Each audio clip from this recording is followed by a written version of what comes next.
Hello students, in today's video we will learn about work. Work is said to be done whenever a force acts on a body and the body moves through some distance in the direction of force. Thus, work is done on a body only if the following two conditions are satisfied.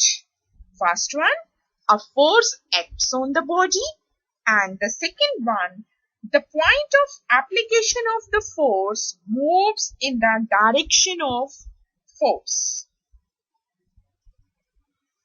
As shown in the figure, a force is applied and the block moves by a distance s. So the work done is force into displacement in the direction of force. If the force and displacements are not parallel and they are inclined, then for the calculation of work, the component of force in the direction of displacement you have to take means F cos theta into S.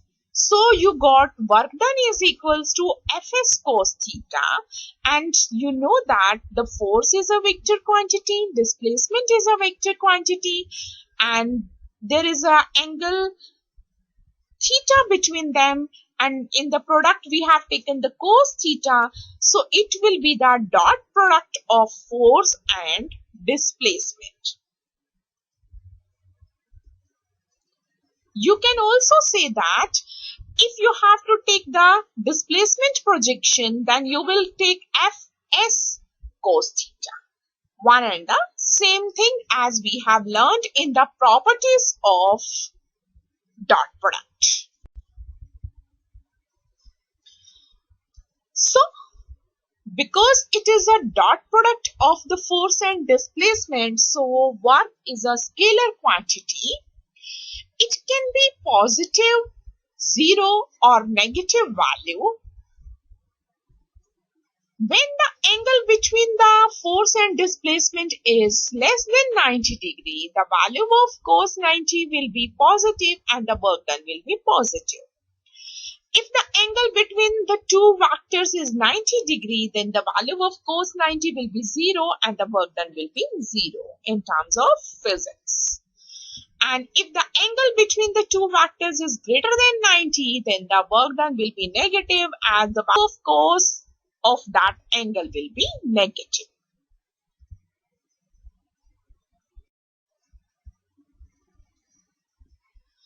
Negative work done doesn't mean it is a vector quantity. It will be only when the angle will be greater than 90 degrees. For example, work done by friction is negative as the displacement is opposite to that of the frictional force. Dimensions of work done, force into displacement, and you know the dimensions of force are mLT minus 2, so it will be mL2T minus 2. SI unit of work is joule, and 1 joule will be equals to 1 Newton into 1 meter.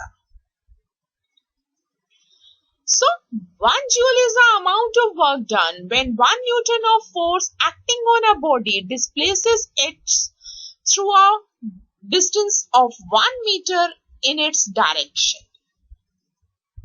CGS unit of work is arc, and if you convert 1 joule into arc, you will get 10 raised to power 7 or vice versa. So, when the work is 0, as I have already explained you, when the angle between the two, the force and the displacement will be 90 degree, in that case, the work done will be 0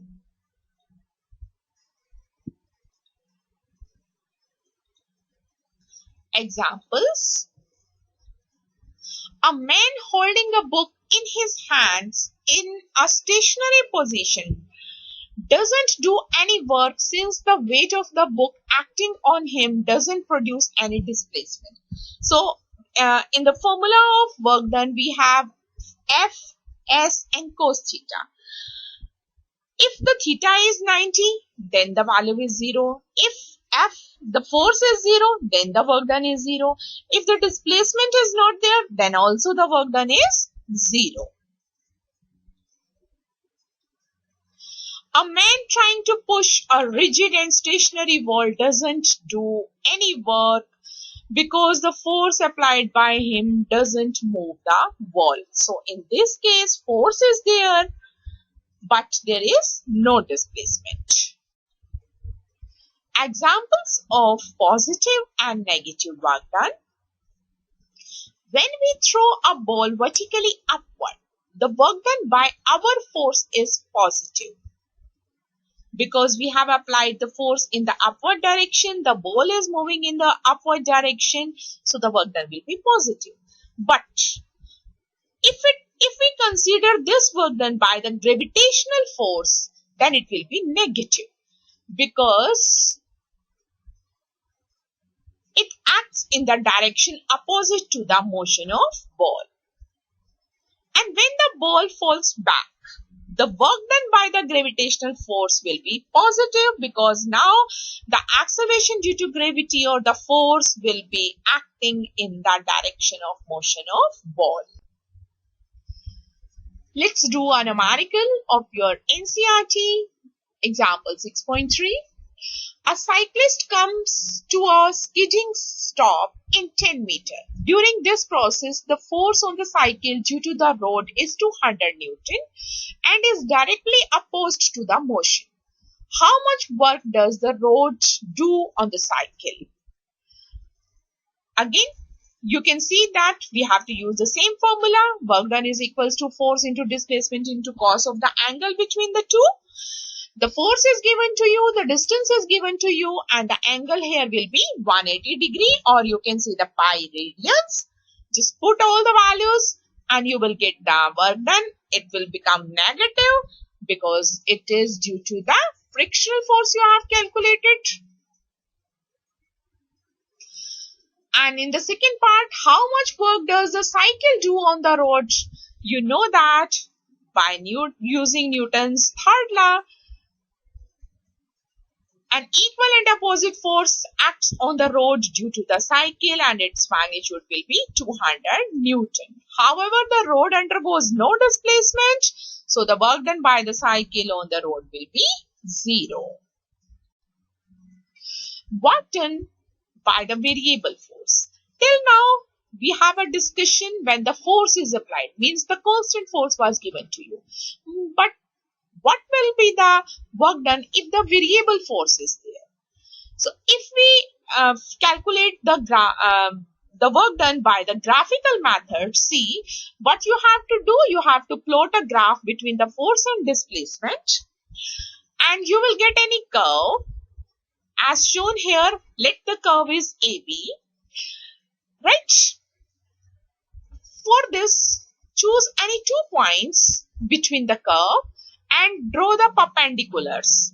Here I have taken the M and N points and draw the perpendiculars. So by doing so, we will find out firstly the small work done. If I find the area of this graph, then you have to multiply the y-axis with the x-axis, means force into displacement, and you know that the force into displacement is the work. So by choosing this small strip, firstly we will calculate the small work done. And you got this length into breadth and the area of the strip, and you find out the area of the strip, and that will be equals to the small work done. Now, similarly, as shown in the adjacent figure, cut the graph in the number of strips as shown here and find out the area of each strip and then add it. You will find out the total area. But it is a very lengthy process. So, watch. we can do here, if the displacements are allowed to approach 0, then the summation approaches a definite value and that equals to the area under the curve. Means we will find out the total area under the curve and that will be the total work done.